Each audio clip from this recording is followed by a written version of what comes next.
साथियों,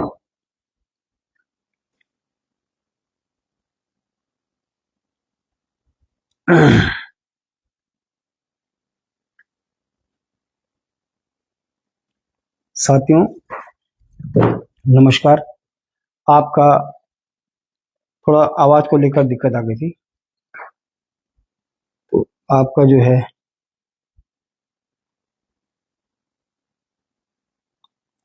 ऑल नमस्कार। आपका थोड़ा आवाज को लेकर दिक्कत आ गई थी, तो थोड़ी सी प्रॉब्लम आ गई थी, नेटवर्क का थोड़ा इशू था यहाँ पे। तो साथियों, लगातार all Uttarakhand motor transport union Uttarakhand लगातार परिवहन कारोबारियों के मुद्दे, नीतियों को लेकर, परिवहन ड्राइवर कंडक्टरों के वेलफेयर को लेकर लगातार संघर्षरत है। और आप लोग लगातार जो है देख ही रहे हैं कि जनहित के मुद्दों को लेकर हमारी संस्था कितनी सक्रिय है। और ट्रांसपोर्ट नगर ऋषिकेश को मांग को लेकर हो, चाहे 16-200 को लेकर हो, पर्वतीय मार्गों पे जो वाहन गलत तरीके से चल रहे चाहे उनको लेकर हो, चाहे प्रोजेक्टों में हमारे वाहन जो टैक्स चोरी कर रहे हैं उनको लेकर हो, और बसों को लेकर हमने कई मुद्दे उठाए हैं जो रोडवेज को लेकर है, और रोडवेज हमारी बसों का खड़ी कर रही है गाड़ियाँ। तो बहुत सारे मुद्दों को लेकर हमारी संस्था लगातार जो है संघर्षरत है और लगातार प्रयास कर रही है कि भाई कैसे परिवहन कारोबार, दो ही जो यहाँ पे उत्तराखंड में जो प्रमुख व्यवसाय है, टूरिज्म और ट्रांसपोर्ट, तो उसको कैसे इसको बचाया जाए, कैसे समय समय पर सरकार को सुझाव दिए जाएं, इसके लिए हमारी संस्था लगातार भागदौड़ करती रहती है, स्वयं के खर्चे से, बिना किसी खर्चे से। तो साथियों, आज का जो विषय है वो खारासूत में जो दुर्घटना हुई, परसों जो दुर्घटना हुई खारासूत में, अभी 3-4 दिन पहले। तो सबसे पहले बात है, वो गाड़ी 12 टायरे गाड़ी है, और 12 टायरे गाड़ी कोई भी इस प्रकार का वाहन, चाहे वो 10 टायर का हो चाहे वो 12 टायर का हो, हमारे स्वयं भी चल रहे हैं, ये उत्तराखंड पासिंग है हमारे। तो इस प्रकार का कोई वाहन जो double axle, single axle, 3 axle वाले वाहन, कोई ऐसा वाहन पास नहीं है यहाँ पे। सिंगल एक्सल गाड़ी पास है जो 6 टायरे गाड़ी होती है, और 16-200 यहाँ पे पासिंग है। 55 टन तक की गाड़ियाँ जमकर ओवरलोडिंग किया जा रहा है अन्य राज्यों के वाहनों के द्वारा। और ये जो दुर्घटना हुई, दुर्घटना में जो परिवार, इसमें जो है एक महिला की वहाँ पे मृत्यु हुई मौके पर, कितना बड़ा गंभीर भी, ये गंभीर विषय है। तो हम तो लगातार मांग कर रहे हैं सरकार से, भाई ऐसे वाहनों पे आप रोक लगाइए। आप देखिए कि 3 धारा में जो है अभी बलगर एक जो है 3 धारा चौकी के ठीक मतलब बैंड काटते ही वहाँ गिर गया वो, और देवप्रयाग में भी एक बलगर जो है वो सामने मकानों की तरफ गिरने वाला था।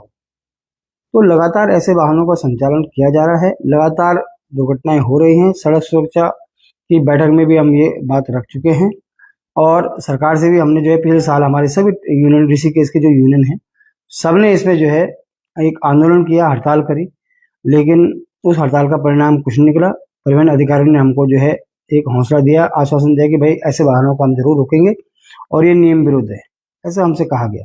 लेकिन वो आज तक रुके नहीं, जिन्होंने हमारे व्यापारी प्रभावित किया, और ऐसी बड़ी दुर्घटनाएं भी जो है वो लोग कर रहे हैं, ये आपके सामने है। और भरमानंद मोड़ पे जो मुनकेती आज फेमस हो गई वो जगह दुर्घटना के कारण, जब से हाईवे बना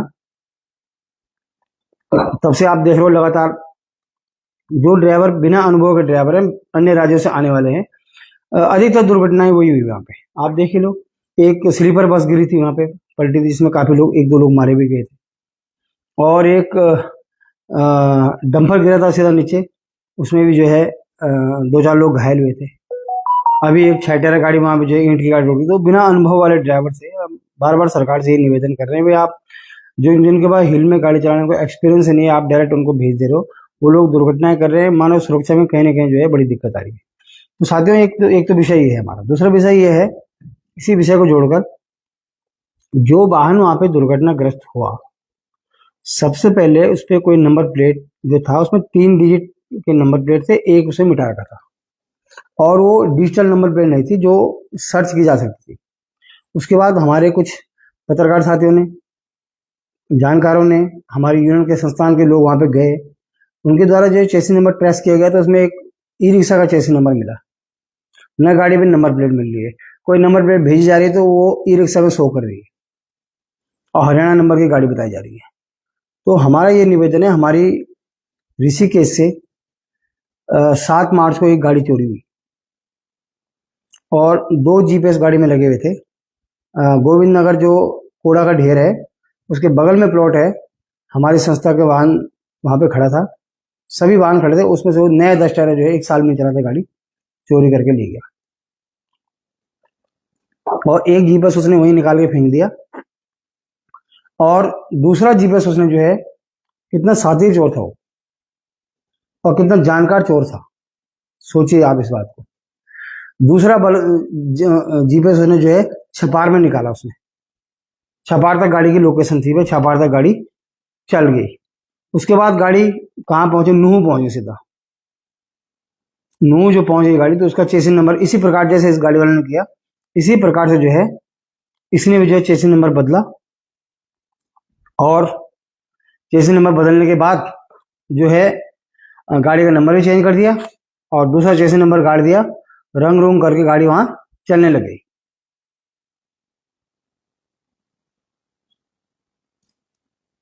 तो और रंग रूंग करके गाड़ी वहां चलने लगी।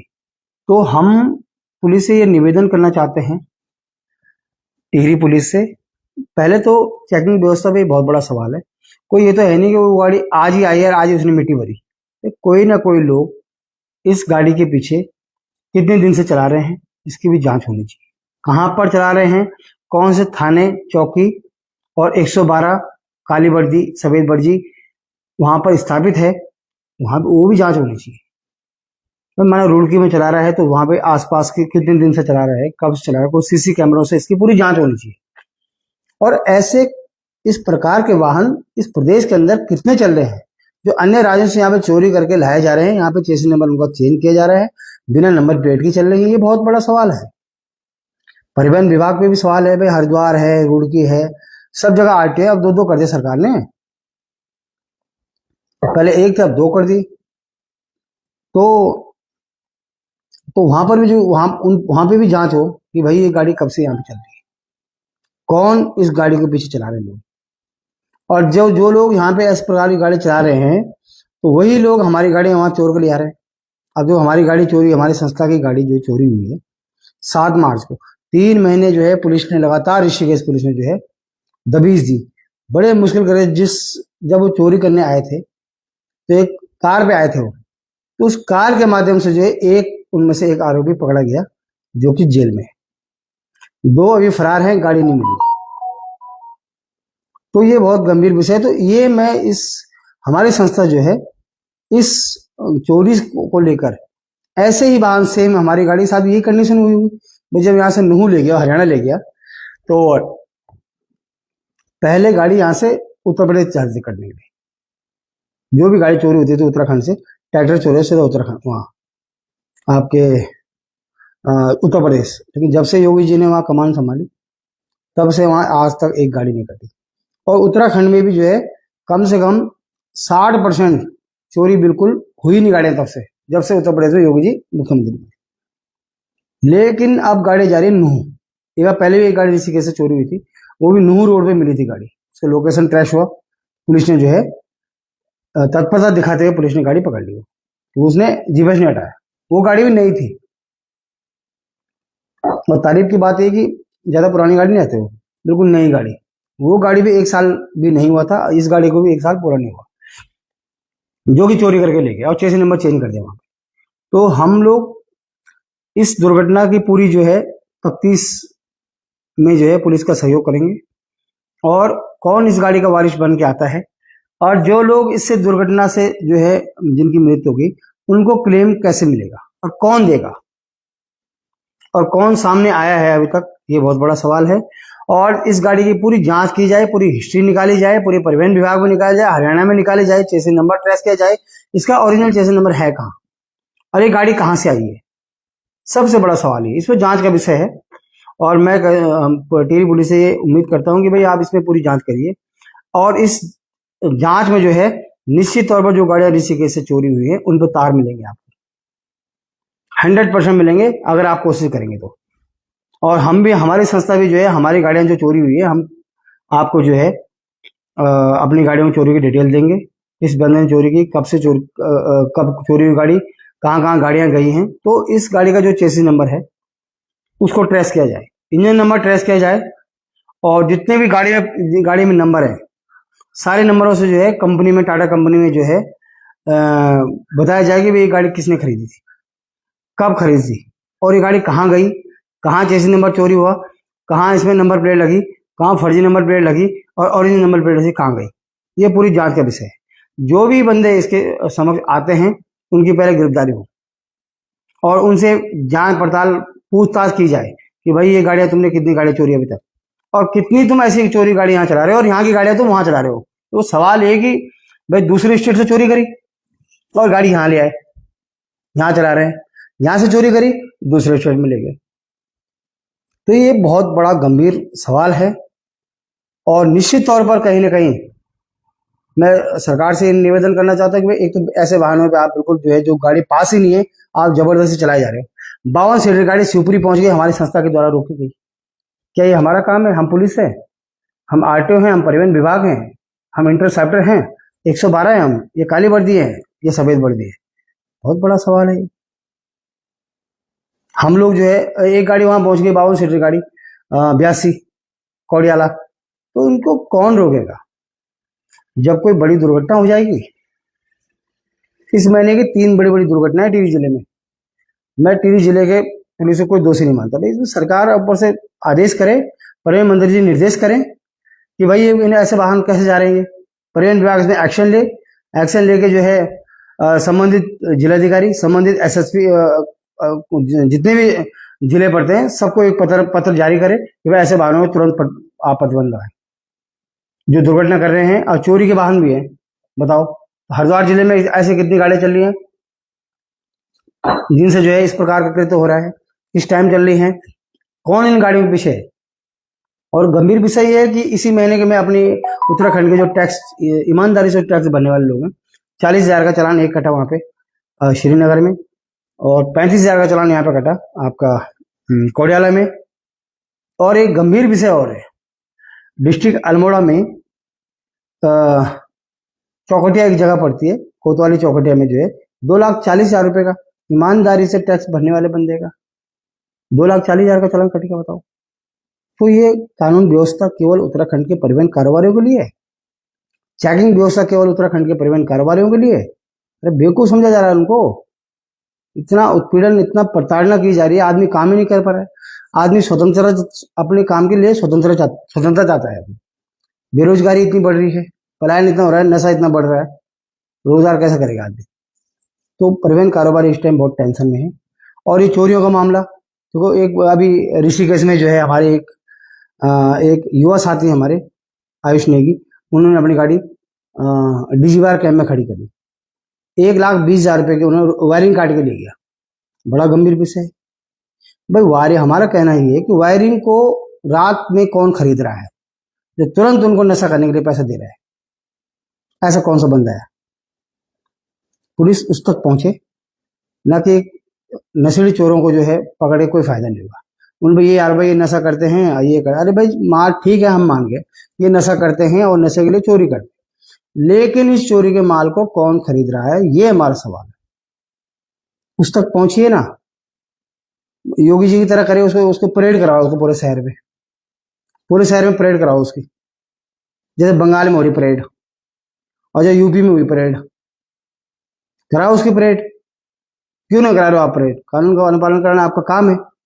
लेकिन आज तक कोई चोर ऐसा पकड़ा नहीं गया। चोर तो पकड़े गए कि जो चोरों का माल खरीदता है वो नहीं पकड़े गया। तो चोरी घटेगी कहां से? माल खरीदने वाला तो रात में बैठा है 1 बजे रात को। 1,20,000 रुपए की वायरिंग कितने की बिकी होगी? 4,000 रुपए की, फिर 5,000 रुपए बिकी होगी। गाड़ी वाले को तो 1,20,000 रुपये बेचारे की वायरिंग खत्म हो गई। और ऐसे कई मामले हैं बस अड्डे के, बसों की वायरिंग काट दी, बैटरी चोरी कर दी, ये कर दिया। तो ये गंभीर विषय है कि जब तक उन तक नहीं पहुंचा जाएगा।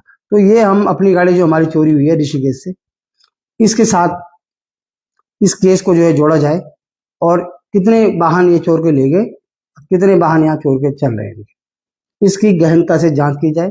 बहुत बड़ी इस एक्सीडेंट के द्वारा बहुत बड़ी कड़ी जो है उत्तराखंड पुलिस के हाथ लगी है और पुलिस इसमें निष्पक्षता से जांच करे, आराम से जांच करे। सब कुछ उनके पक्ष में है। खुद आके बंदा वहां गिरा फंसा है और कौन इसका मालिक है, कहाँ से गाड़ी लाया है और चेसी नंबर कहाँ का गाड़ी का है, और कुछ हमारे संस्था के द्वारा अगर मदद चाहिए तो हम पुलिस की पूरी मदद करेंगे, क्योंकि हम लोग हैं बहुत परेशान। हम गाड़ी कहाँ खड़ी करें, कितने चौकीदार लाएं, कितने कंडक्टर लाएं, कितने ड्राइवर लाएं, बहुत बड़ा गंभीर विषय हमारे लिए। अपनी गाड़ी को उत्तर प्रदेश हम गाड़ी नहीं जाते, इसलिए काम मिलता है हमको, काम नहीं करेगा चोरी होती गाड़ियाँ। तो इस चोरी पे जो है कैसे लगाम लगेगा और जो चोरी के माल खरीदने वाले हैं वो कैसे पकड़े जाएंगे। 3 महीने लगे हमें इस गाड़ी में जो है पूरा प्रयास कर, ऋषिकेश पुलिस ने पूरा जोर लगाया, पूरा प्रयास किया, लेकिन गाड़ी नहीं मिली। एक चोर बड़े मुश्किल करके हत्या लगा, तो कितना वो साथी चोर है। जीपीएस ने एक यहाँ उतार दिया, एक जो है छपार बॉर्डर पर उतार दिया। तो कितने 3 महीने से हमारा मोटर मालिक, हमारा संस्था का सदस्य कितना परेशान है, ये हमारी आत्मा जानती है। तो इस दुर्घटना को लेकर जो है गंभीर विषय है और इसको लेकर पूरी जांच पड़ताल की जाए। हम पूरी मॉनिटरिंग करेंगे मुनिकेती पुलिस के साथ और एसएसपी टीडी महोदय को हम मुलाकात इस विषय पर करेंगे और एक हमारा जो वाहन चोरी हुए इन पे इस कड़ी को जोड़कर एक अच्छी जांच की जाए। कहीं ना कहीं अच्छे सुराग मिल सकते हैं। आज तक कितनी गाड़ियां यहाँ से गई हैं, कितनी यहाँ पे आई हैं। तो साथियों, आज के लिए इसी विषय को लेकर हमारी संस्था आपके बीच में आई है और समय समय पे हम लोग गाड़ी वालों के कोई भी तकलीफ वाले मुद्दे होंगे, कोई भी समस्या होगी, नीति को लेकर, परिवहन नीति को लेकर, वेलफेयर को लेकर, चालक परिचालकों के वेलफेयर को लेकर, बेरोजगारी को लेकर, स्वरोजगार को लेकर, पलायन को लेकर हम लोग निरंतर आपके बीच में बने रहेंगे और पूरी मदद को किसी भी परिवहन कारोबारी को कोई सहयोग कहीं पे चाहिए तो हमारी संस्था 24 घंटे खड़ी है उसके लिए। तो निश्चित तौर पर हमारी all Uttarakhand motor transport association पूरे प्रदेश भर में जो भी समस्याएं परिवहन कारोबार पर आ रही हैं उनकी समस्याओं को निदान हेतु हम लोग निरंतर जो है आगे आ रहे हैं और निरंतर हमारी संस्था अपने स्तर पर काम कर रही है।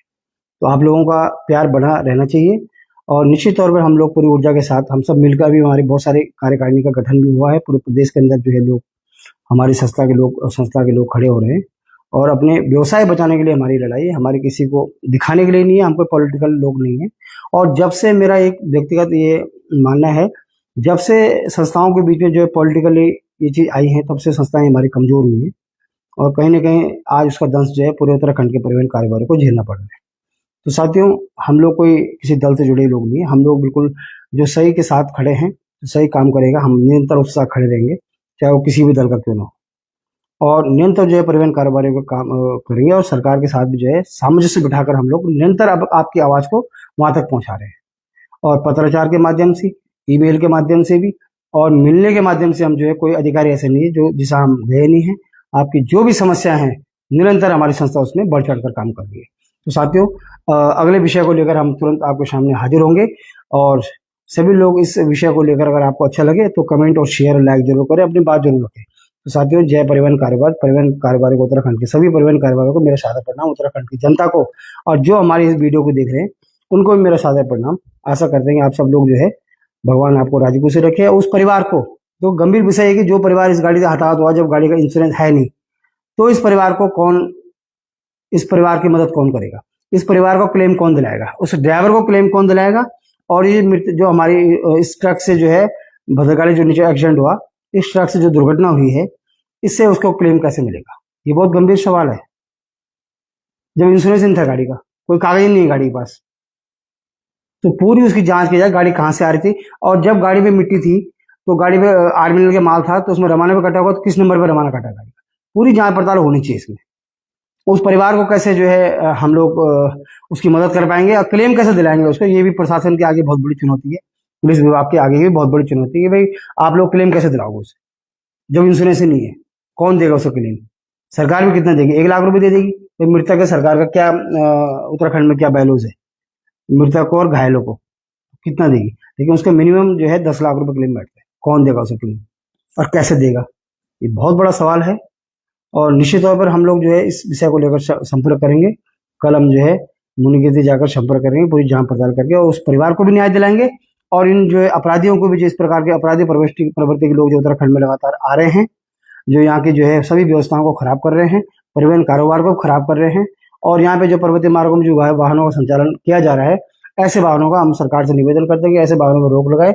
हमें रोजगार नहीं मिल पा रहा है, हम लगातार उत्तराखंड का टैक्स भर भर के जो है 4 बार हमारा टैक्स बढ़ चुका है, लेकिन हमें स्वरोजगार करने का भी मौका नहीं मिल पा रहा है। स्वरोजगारी खाली बातें हो रही, धरातल पे कुछ है ही नहीं। तो स्वरोजगार कर रहे हैं तो सरकार हमें सपोर्ट करे, सरकार हमारा जो सहयोग करे, यही उम्मीद हम सरकार से करते हैं। तो साथियों, थोड़ा आवाज़ की थोड़ी दिक्कत आई, इसलिए थोड़ा 2-3 बार जो है आज गड़बड़ हो गया मामला। तो चलो, जो भी है, जिस प्रकार आपके बीच में हमने बात रखी है, अगर आपको बात अच्छी लगे तो बात शेयर और कमेंट और लाइक जरूर करें, और इस बात को जो है समाज के बीच में, अपने परिवहन कारोबारियों के बीच में पहुंचाएं, और सतर्क रहें, अपने वाहनों की सुरक्षा स्वयं करें, और सतर्क रहें। उत्तराखंड में चोरों की अब कमी नहीं है, और इस प्रकार के चोरी के वाहन चलाने वालों की कमी नहीं है। मैं सरकार से निवेदन करता हूँ कि इस प्रकार की जांच की जाए, सभी जिले के जिलाधिकारी को जो है निर्देश दिए जाए सरकार के द्वारा कि भाई ऐसे ऐसे वाहनों की तुरंत जांच की जाए, कैसे ऐसे वाहन कितने चल रहे हैं, कब से चल रहे हैं, और चोरी करने वाले वाहन उत्तराखंड में कितने रात कर रहे हैं, बिना टैक्स की गाड़ी चालू, इसकी जांच की जाए गहनता से। और ये बहुत बड़ा जो है सबूत उत्तराखंड पुलिस के हाथ लगाया, और उत्तराखंड पुलिस है इसमें कई सारी चीजें जोड़ के इन चोरों तक पहुंच सकती है। तो साथियों, नमस्कार, जय श्री राम, जय उत्तराखंड, जय परिवहन कारोबार। फिर मिलते हैं आपको अगले एपिसोड में। जय श्री राम, जय उत्तराखंड।